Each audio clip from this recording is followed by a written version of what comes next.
produced by John DeSando. Listen to shows and read reviews online at WCBE.org. I'm John DeSando. And I'm Mary Yerina. And this is Movie Time. About time for movies. Now, This Mary, is tough. you know, when this broadcast, we'll probably be less prisoners than we are today. But the pandemic has brought its gifts along, and one of them is for me to discover that there are films online that people are able to see. I'm a theater guy, I'm a theater as woman. you are as well, both live and film. So, but I have discovered that there are some good things if your screen is big enough to see and enjoy, and that's why in this movie time we're kind of picking off of cinema classics on this one. A little bit. Yeah. But I really wanted to share There Will Be Blood with Mary, and of course Daniel Day-Lewis is the centerpiece of this. He is, and actually that was the only motivation for me Right. to see this film. Its reputation preceded it, both as it was released in 2007, was nominated for a slew of awards. Yes. And won several. Yes. But its reputation as being rather dark, disturbing, and violent. Do you think that's preceded earned? I think it is. It was more dark than it was violent for me. Yes, yes. And it truly is a tour de force performance by Daniel Day-Lewis. In fact, he won his second Academy Award for this film, playing Daniel Plainview. Yes, yes. And I think he won every major acting award that year, that season, for this role. And it's amazing. The one thing I noticed, I had not seen this film before, so you inviting me to review it was good, because I should have seen it. Excellent. And I'm glad that I did. But I noticed that for the first 15 minutes of this film, How about that? he does not say a How word. about that? I had a friend who turned it off. Really? Yes, because she could, what am I watching? There's no dialogue. There was no dialogue, and it really sets the stage for his journey as just an overly ambitious, pursuing the almighty hallmark of success through, first he's a silver wildcatter. Yeah, so we're talking about the end of the 1890s. 1890s, so we're talking turn of the century. Yes, the last Thank century. You. Yes. And he then discovers oil and really builds his wealth through oil. But he also, across the arc of this, which goes through about 1927-28, before the stock market crash of 1929, and he gets what he thinks is everything he wants, but you're left to observe at what cost. Mary, that's a great point. I wondered as I saw it again whether he really understood his losses. He was so self-centered, so ambitious, that he ruined everything he could come in contact with. He ruined it, and he also, the character study for me was that he had moments where he could have had love and social connection in his life. Yep. Through his adopted son. Yes. Through someone who appears claiming to be his brother. Yes. And through the community where he settles in California and discovers oil and builds his wealth. But at every turn, if he sees any slight, his revenge is exacting and swift. Oh my gosh! Yes. Wow. I mean, we've had leaders who have been this solipsistic, shall I say, this so self-centered that. But I am interested in and we mentioned earlier as we were chatting away before we started here, the similarity between this and Charles Foster Kane and Citizen Kane. Yes, I would say there are great similarities in becoming titans of their industry, but I will say that Daniel Plainview lacks the redeeming quality of Rosebud. Thank you. Yes. There's so much sentimentality in Charles Foster Kane's drive to own everything and everyone. But there is, you're quite right. That's why I guess why I said that. I just don't see a softer part of it. He's relentless. He's relentless, and there are flashbacks of a couple of scenes, one in particular with his adopted son, H.W., that make you wonder, did he truly feel love for this boy and tenderness for this boy? Yes. But in the climactic scene towards the end where Daniel has devolved into alcoholism and madness in this palatial mansion in which he lives, interestingly, the mansion in which they filmed that was owned by Ed Doheny Jr., and his father, Ed Doheny, is the real life person. The character of Daniel Plainview was based on in Upton Sinclair's book Oil. Right, oil with an exclamation point. Yes.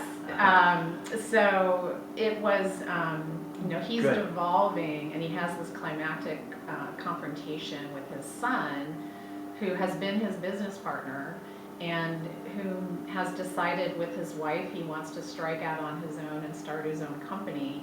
And Daniel's response to that is just incredible. Oh, I love it. And he's a competitor, so Yes.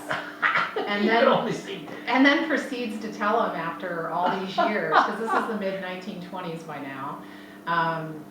After all these years, he proceeds to tell him that he was an orphan. Yes. And, I don't think I can use the word on radio, Right, so yeah, I won't. yeah, But he was in a basket, and that he had none of his genes in him. And the son walks away, basically saying, "I'm glad there's none of you in me." And very sad. And I think it's important to say, it's really engaging. He sounds like a monster, but the way Day-Lewis plays him, he's not a monster, yet he is. There is something in which draws you to him, makes you, as is so important in any film, sympathetic, even with anybody as ruthless as he is. But you're reminding me that the first words, I believe, after that 15 minutes, I am an oil man. And this is based on the voice of John Huston. Yeah. This is based on the voice of John Huston. Yes. And of course there's connections with also with Walter Huston in the Bogart Oh, Treasure of the Sierra Madre. Treasure of the Sierra Yeah. Madre, right? But when you watch him, knowing that he studied Huston's voice, it's a beautiful imitation of that. It is, and he uses it in a way where it really makes you question as you're watching this story unfold, because you join him as a man, so you don't know his backstory. Right. Except that he's alone mining for silver in New Mexico.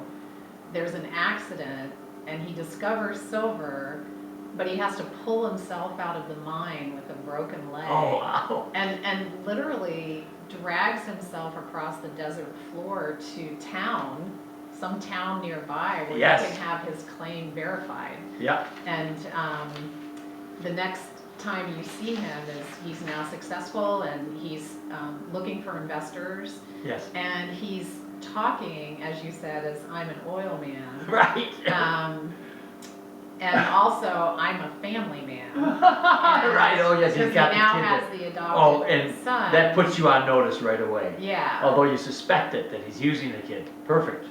Have him come along with him, gets everybody's sympathy, they'll invest, here's a family man, and then we see how he treats his son later on. But talk to me a little bit about Eli Sunday. So Eli is an evangelical preacher. Yes. Who runs the church in Little Boston, California, where he settles. It's played by Paul Dano. And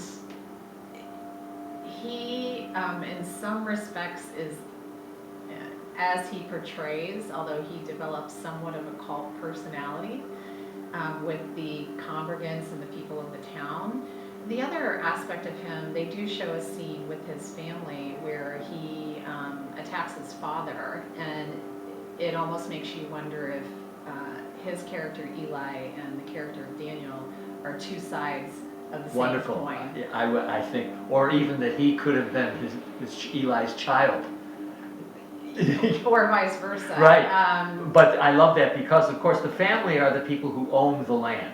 Yes. And the older son had disclosed to Daniel that there would be oil in these fields, and Daniel then went and bought it on the cheap from the family.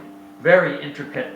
Some people put off by the fact that Paul Dano plays both parts, the older and the younger. Yeah, and he wasn't originally cast to play Paul. And for whatever reason, the actor who was originally cast and they had shot the original scenes was dismissed from the film or left the film. And so they rewrote the part to actually be Eli's twin. Yes. And Paul is really only in the early scene as a character, where he reveals to Daniel Plainview that there is oil near Little Boston, and I think Paul's motivations were just the monetary aspect of it, and Eli's, I think, ultimately were proved to be the same, but he has this veneer of goodness as the preacher through the Third Revelation Church. You know, Paul Thomas Anderson is the genius director of this. He did Boogie Nights for some of you. And Punch-Struck Love. And Punch-Struck Love. And so, ironically, Daniel Day-Lewis's, we believe, final film, The Phantom Thread. Yes, thank you. And so Anderson's really at his peak on this one. And I love how he's played capitalism against the church. And both corrupt. Yes. And Dano's character, Dano is such a good choice.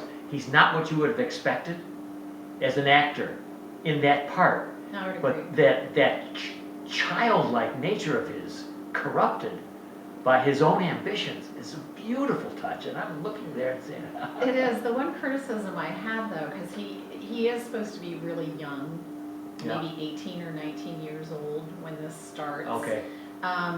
When you come back to his character in the mid-20s, they didn't age him at all. I mean, all they did was part his hair and You're right. dress him more as an adult as opposed to a country preacher. And so I thought that was a little odd because the time advance, the meat of the story happens in 1902, 1903, kind of in that time frame. And then you advance to, I think, 1927. And everyone else has aged but him. And I thought that was a little odd, and I wasn't sure why. No, and that helps me too, that choice. or should help my friend who was put off by the fact that the two of them were the actor was the same, but yet they're brothers. I realized they were twins. But you're quite right. They keep him childlike. Yeah. Which makes him more like out of a horror film. Yeah. A little bit, or Portrait of Jenny, or something. Yes. But anyway, it's a brilliant film. It's called There Will Be Blood. And Mary Yerina, what grade would you award it? You know, I know that this is supposed to be a masterpiece and a classic, but there were other flaws to the script that I noted, and so I'm going to give it a B. Okay. And I'm going to give it an A, and I'm going to, I guess what I'm going to say about this is it did not win the Oscar, which I was originally thinking it had. No, it lost out to No Country for Old Men. Right, which is a fine film itself. In this one, I can see where people would have reservations because of the darkness you talked about at the beginning that pervades this. But anyway. Well, and I just want to add, the flaws in the script that I always look at the story first, and the flaws in the script that just didn't make sense to me were, at one point, the adopted son, H.W., sets fire to their home. Right. And I thought the reason that he did that wasn't fully clear. It wasn't. And then when the character of Eli comes back to visit Daniel at the end of the film, there certainly is a climactic scene where a lot is revealed and there's resolution.